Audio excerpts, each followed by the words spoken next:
Hello everyone, welcome to my lecture of UNIT-4 Topic 4 Types and Rules of Accounting.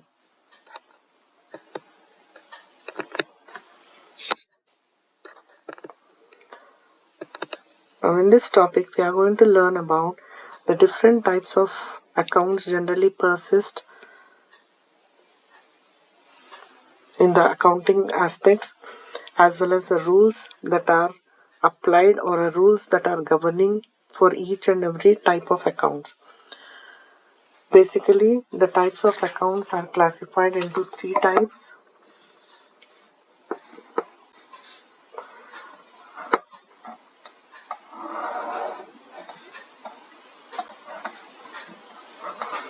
That is personal accounts,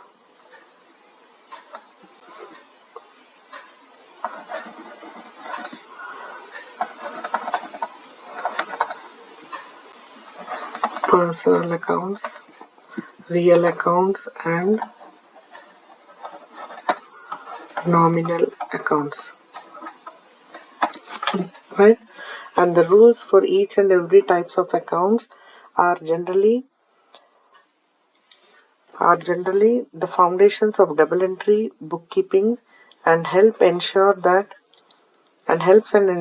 financial records are accurate and transparent, making it easier to examine the financial data. As well as these three golden rules refers to how debits and credits are applied across different types of accounts. Now let us see it in detail. Coming to the first one, that is personal account. These are the accounts opened in the name of the person, firms and companies with whom the firm deals. And the rule of accounting of a personal account is debit the receiver and credit the giver. For the next type of account, that is real account, they are opened in the name of assets such as land and buildings, plant and machinery, furniture and fixtures, etc. And rules of account, and this also considered, this real account also considers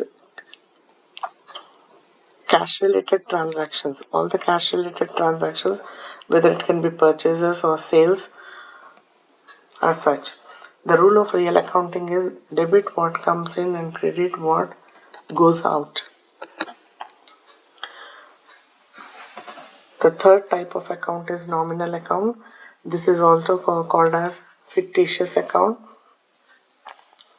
These accounts are those which are opened in the names of expenses and losses, profits, incomes and gains. The rule of nominal accounting is debit all expenses and losses, credit all incomes and gains.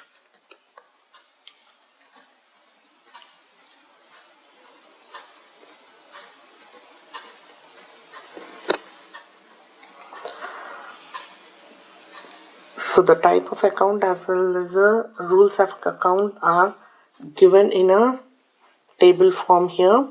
Again, I'll repeat it here. The real account, the type of account, real account, debit what comes into the business, credit what goes out of the business.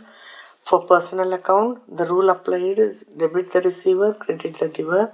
For nominal account, the rule applied is debit the expenses or losses of the business and credit the incomes and gains of the businesses. Now here are a few examples given for us or transactions given for us to understand the presence of the type of an account in each and every transaction here. Let us analyze it one by one. The first one, purchased goods from Ram worth rupees 10,000 is a transaction or the business transaction. We are supposed to identify the type of account that is existing in this particular transaction here.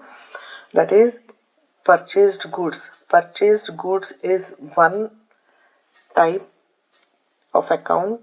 It is nothing. Purchases comes under real account, and the cash the purchased goods for worth is 10,000 rupees is a cash aspect or it is purchased from Ram. Is involvement of a individual name is there in the transaction. So this will be identify as a personal account. So these two types of accounts are present in this particular transaction, that is real account as well as a personal account. Like that, similarly, every business transaction will be consisting of two different types of accounts or else two similar type of accounts in some cases. Right? Sold goods for cash rupees 5,000. Sold goods are nothing but your sales. Right? Sales is a real account. The next one is cash for cash. Again, it is a real account.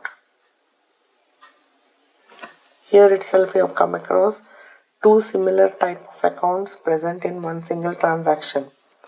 Right? Coming to the next transaction, that is discount allowed rupees 500. Discount allowed is an expenditure from the business point of view because he is allowing or he is giving discount to the customers. Right? It is an expenditure for them.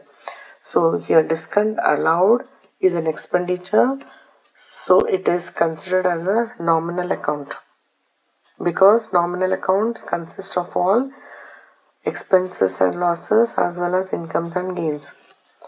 And discount is to the tune of rupees 5,000. It is a cash, comes under real type called as a real account.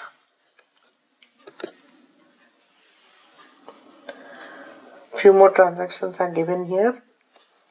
Paid rent rupees 500. Paid rent is a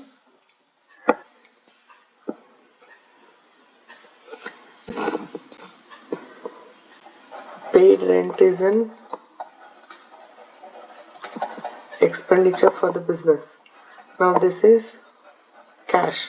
So here expenditure is nothing but it comes under rent. Payment of rent is an expenditure. It comes under nominal account category type, and it is how much rent is paid. It is paid rupees 500. So it is real account. The next one is goods returned to Ram worth rupees 1,000 rupees. Right? Goods are returned to Ram worth rupees 1,000 rupees. A name of an individual is present in the transaction. We'll identify that as a personal account. The next one is purchase returns account. Purchase goods are returned. It can be returned to the suppliers, right? So on account of certain damages or defects.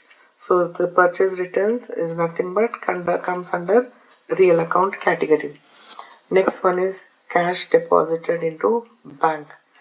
Cash deposited into bank, this is a real account. Cash is there in the transaction, real account, and it is bank is a personal account. It is a representative personal account or artificial personal account. So bank is nothing but your personal account. This is how different types of accounts are identified in the given transactions, and we are going to apply the relevant accounting rules to decide which account has to be debited and which account has to type of account can be credited.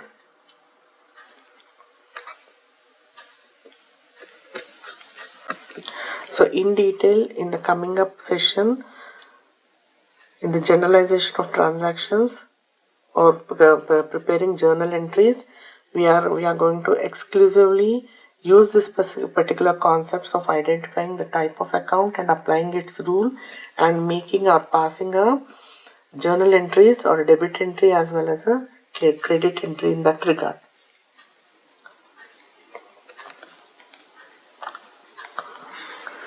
With this, I'll end up the session here. Thank you.